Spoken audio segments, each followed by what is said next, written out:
Hello and welcome to Walk the Talk Show with Waylon Lewis, yours truly, and I'm honored to be here live with Dr. John Douillard, expert in Ayurveda, the science of life and health from India, which is now backed up by lots of that modern science stuff. And we're here today to talk about something really important to a lot of us, which is cancer and bad health generally. I have a dear friend of mine, and his lovely wife is going through her second bout of cancer right now. She's only 34 or something. She was a yoga teacher, incredibly healthy diet. More and more people generally are suffering from cancer younger, despite healthy diets. So there becomes this question of there's just toxins in our environment. So what is causing, more and more general bad health in the world? I don't think that you can say that toxins are the only cause of cancer, obviously, right?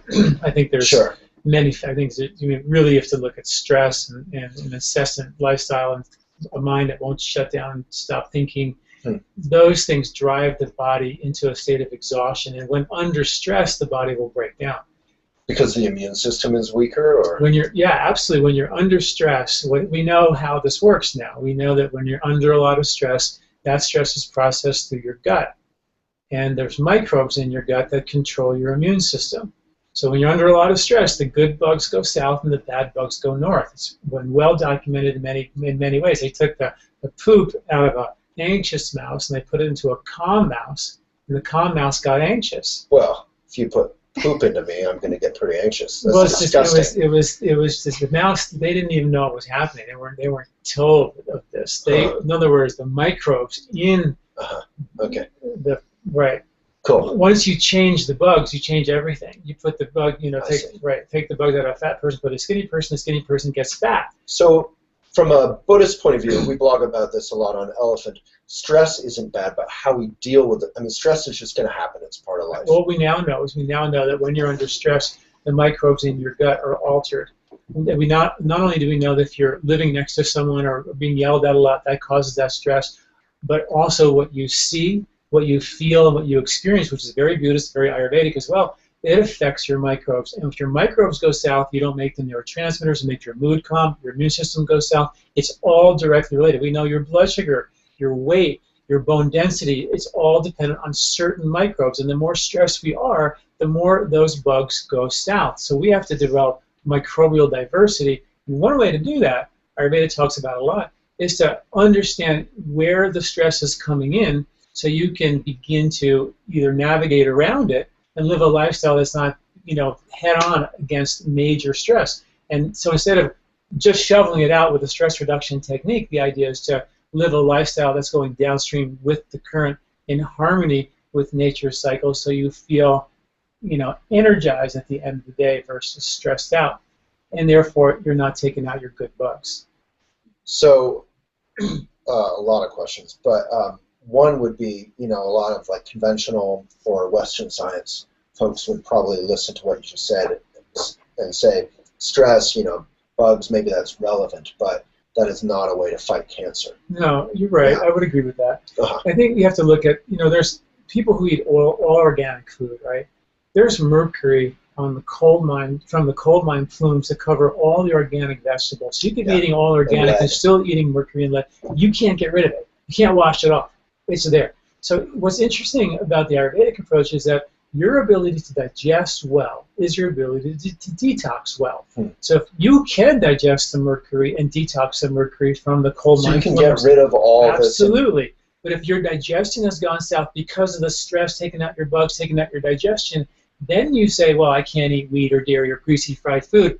Now I'm starting to think, okay, is that because those foods are terrible, or is it because your digestive strength went south? And if it's because your digestive strength went south, does that mean you're not detoxifying as well either? Because they're connected. Does that make sense? I'm starting to get confused. All right. So I'm a very simple man. If you can't digest wheat and dairy, I can, but if you can't, let's just a lot of people can't, right? It's like it's a four-letter word here in Boulder, right? So you can't. So someone who can't digest wheat and dairy, you got to ask the question, why? Is it because wheat and dairy is bad, is it because they're reading about food fads and decided they're suddenly gluten intolerant. Could that be? Yeah. Or is it the fact that they really do feel Right. terrible when they eat it? Right. And it's because they either have weakened digestion for some reason, because when they were 18 they could digest it, now they can't. What happened?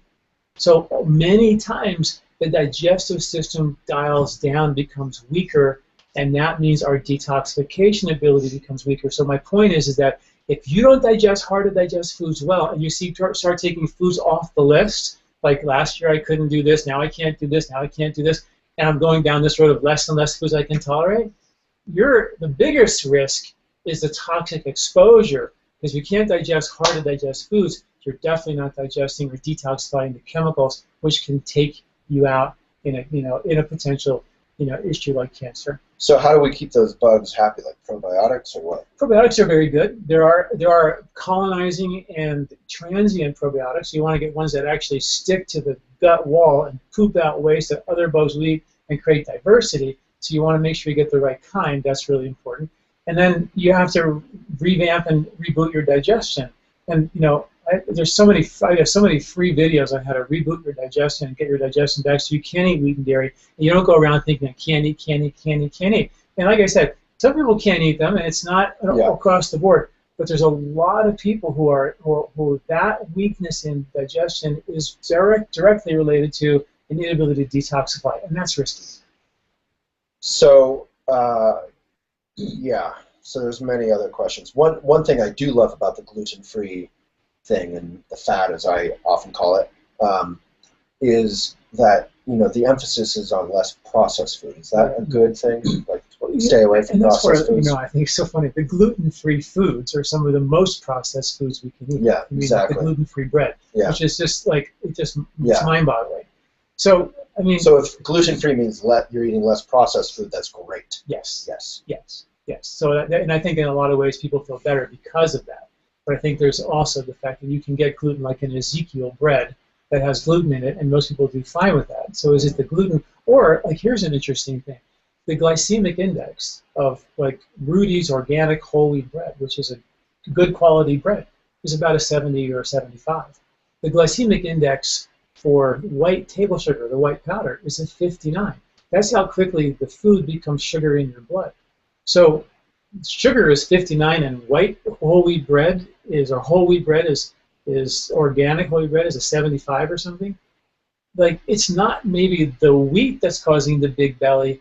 It's probably the sugar and the processed nature in the wheat that ends up as sugar in your blood instantly that's causing your problem. So maybe it shouldn't be called wheat belly. Maybe it should be called sugar belly. Huh. That's kind of profound. Yeah, and I think that we've misappropriated the blame on this whole wheat and gluten thing. Yeah. And I'm not saying that the gluten, and also the other thing is, gluten wasn't ever harvested 3 times a year to be eaten every day of your life. Right. It was once a year for winter eating. It's a warm, heady, gooey grain that insulates you in the winter. That's when it was harvested. That's when it was eaten. To eat it every day of your life for 25, 35, 45 years, 3 times a day, that was never what it was meant to be. It was a plant, and it's harvested to eat it. Right. It wasn't meant to be. Especially when it's white processed flour. On top of all the processing, and all the worst thing is that and look at your breads. This is the biggest thing. If there's cooked oils in it, it says safflower oil or canola oil, or even if it says expeller press, when you cook it, it goes rancid. So it's done. And the liver has no idea how to metabolize those cooked oils. So we're just layering grease onto your liver year after year after year after year. The liver eventually just can't metabolize its fats or detoxify, or its sugar, because your sugar is basically metabolized by the liver. One of my obsessions is plastic. Is that a problem? Like people drinking, hot liquids, like to-go cups are all lined with plastic. Yeah. Or people wear Lululemon or whatever. It's all petroleum-based plastic, basically clothing while they're hot and sweating in it. Is that a problem in terms of cancer and toxins? Well, there's so many estrogens in those plastics that and one of the best ways to get estrogen out of your body or not let it uptake is with iodine. Iodine was the great defender of uptaking estrogens. 74% of the world's population, according to the World Health Organization, is deficient in iodine, which is the one mineral that protects us from uptaking those chemicals. So you end up with deficiencies in minerals, which are really common, that protect us from these chemicals, which are going off the charts in terms of exposure. So we don't have our natural protection. We have this overwhelming exposure. So how do you get iodine? Perfect storm. Seaweed. There are iodine pills you can get, but seaweeds are good. And if you get seaweeds from the North Atlantic, they're good. And from what I've read, there's conflicting stories that a lot of the seaweeds here on our coast in British Columbia, they're not exposed. The radiation issue is not really there. I don't know if that's 100%. From Fukushima? Yeah, from Fukushima. So we were thinking, oh my God, you can't eat seaweed anymore. What I'm reading is I don't know if I don't have the facts on it, but it looks like our oceans are doing a pretty good job of mitigating that, at least on our side of the ocean. So seaweed is like the answer for iodine? That is the answer. Our soils have been depleted for years of iodine. There isn't really much other way to get it. Is it better with organic food, iodine? Yeah. Yeah, absolutely. Yeah. Is iodine, can you take a little pill or something? You can take a little pill, yeah. And does that work? Yep, works great. You can take a half of an iodine pill every 2 or 3 days just to give you some baseline support. Yeah. So what other basic tips do you have? 2 or 3 milligrams of iodine per day is what they say you need. Okay. Yeah. Thank you.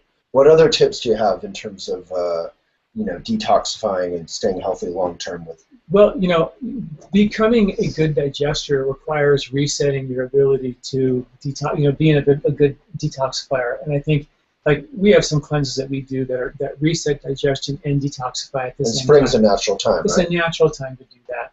And we have a free cleanse. It's a free book you can get. It's called the Short Home Cleanse. You can download your website at lifespa.com. Yeah. You can download that for free and do a quick 4-day digestive reset and a quick cleanse. It's a pretty cool thing. And do it seasonally so you can get those toxins shoveled out. And then there's so many ways to reset digestive things. Just eating foods that are harvested in the spring right now. Turmeric is harvested this time of year. All your bitter roots, burdock root, dandelion root. These are all they were foods. There were staples in the American diet 50 years ago, and we don't do it anymore. So we missed out on those guys to keep us detoxifying, plus we have the exposure, plus we have the lack of minerals. It's sort of a perfect storm for getting... Plus we're poisoning our lawns to kill the dandelions using cancer-causing chemicals. Right, so it's the perfect storm, right? Yeah. It's just amazing. Yeah, something like 1 out of 3 men now in the U.S. get cancer. Is it that? 1 out of 4 women. It's actually more for men, including prostate and stuff. Wow. Yeah, it's insane. Yeah, but there are things. I don't think you can point your finger. This is the cancer cure. But when you talk about everything we just mentioned, all those pieces of the puzzle, it's a powerful insurance. Less toxic chemicals. Better digestion, better ability to detox regularly. Eat foods that are without preserved or processed foods. Those things, all Cool. It makes a huge difference. So I'm good to go then. I'm safe. Perfect. Have to be perfect the other way, right? Well, thank you. It's a serious subject, but make it fun and accessible. Thank you, Dr. John Douillard.